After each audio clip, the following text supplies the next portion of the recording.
The movie starts with a breathtaking view of a spaceship named FTL. This spaceship is not just floating aimlessly in space, but is strategically positioned high above our home planet Earth. Inside this magnificent spaceship, we find our main character, an astronaut named Commander Ethan Kane. He's not just sitting idly. He's actively engaged in a conversation with the airbase located on Earth. The person at the airbase, who has the important job of closely monitoring the mission, checks in with Ethan to see if he's ready for the pre-flight check. This is a crucial step before any space mission can begin. Ethan responds with confidence. He assures the person at the airbase that everything is in order and that he's ready to disengage from the base and start the mission. Before he proceeds with the mission, Ethan takes a moment to look at a picture of his wife and son. He gazes at their smiling faces one last time before putting the picture away. This small act gives us a glimpse into Ethan's personal life and shows us that he's not just an astronaut, but also a loving husband and father. The scene then shifts to give us more context about who Ethan is. We learn that he's a NASA astronaut and a highly decorated pilot.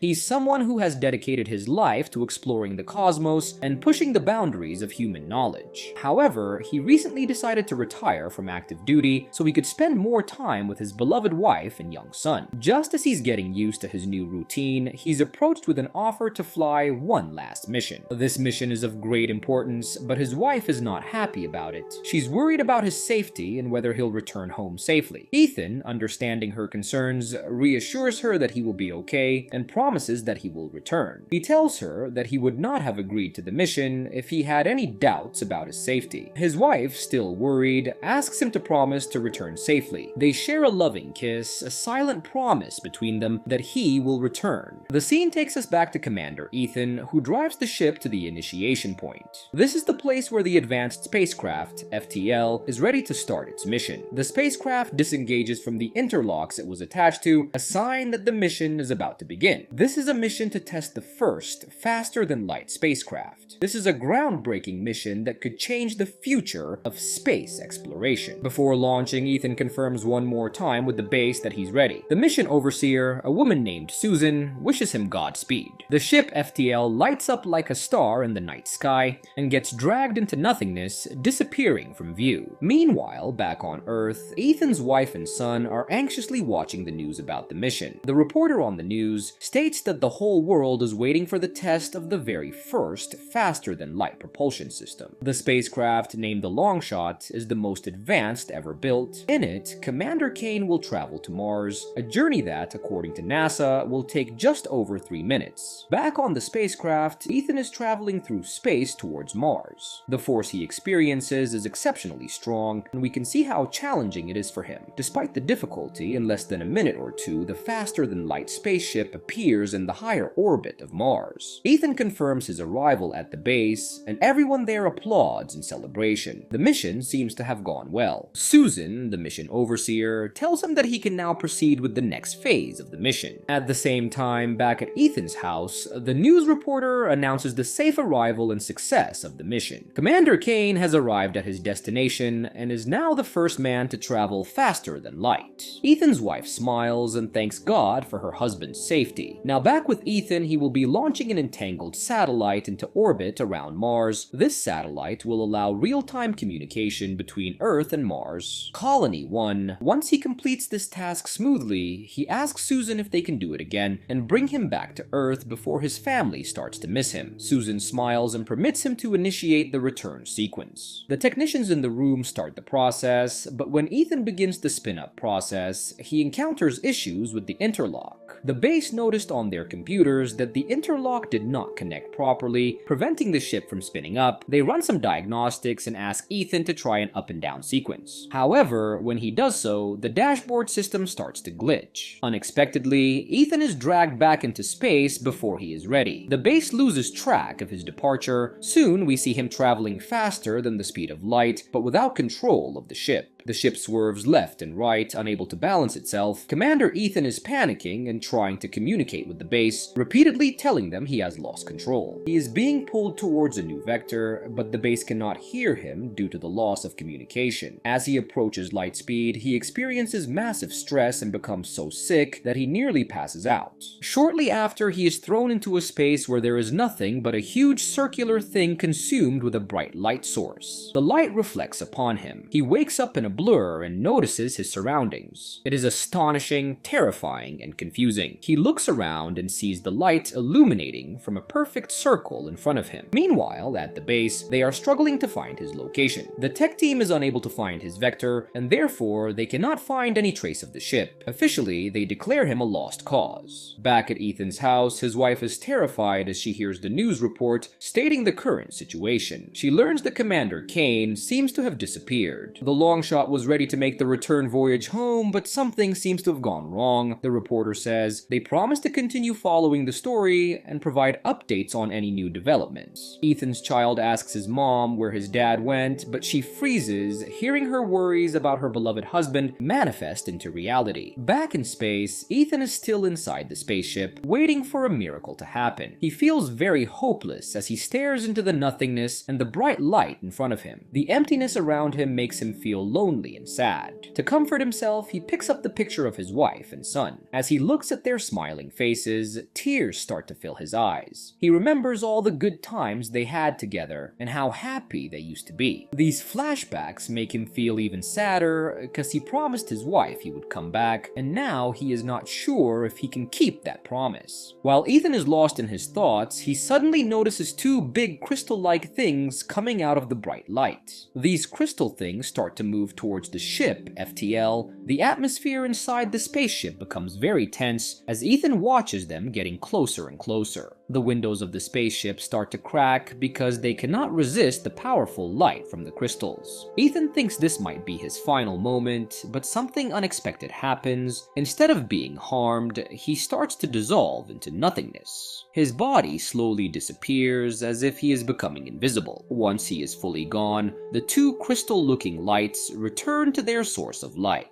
21 hours later, the scene shifts back to Earth. Ethan's wife is standing by the window, staring outside and longing for her husband's return. She looks very sad and worried. The news reporter is still on TV, talking about how the search for Commander Kane has continued for almost a day since his last communication. They mention that they have tried to contact the commander's family, but his wife has not responded to anyone. Back at the airbase, Susan is still working hard and has not given up on finding Ethan. One tech guy is with her and they are both sitting down, looking tired.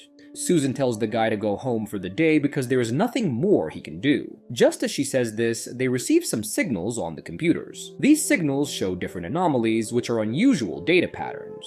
The tech guy quickly shows the signals to Susan and they both head to check the visuals. To their surprise, they see the same two crystal-like lights traveling at an incredible speed. These lights enter Earth's orbit and Susan asks the tech guy to track them. Unfortunately, he says it is impossible to track them because they are moving too fast. The scene then moves to Ethan's house, where his wife and son hear a loud noise outside their yard. The kid runs outside, calling out for his dad, and his wife follows him. When they get outside, they see the two bright crystals merging into one electric wave. This wave brings out Commander Ethan. He looks exactly as he did in the spaceship, and we now understand that the lights saved his life by teleporting him back to Earth. Looking at the lights, they seem like the wings of a huge angel that flew Ethan back to Earth.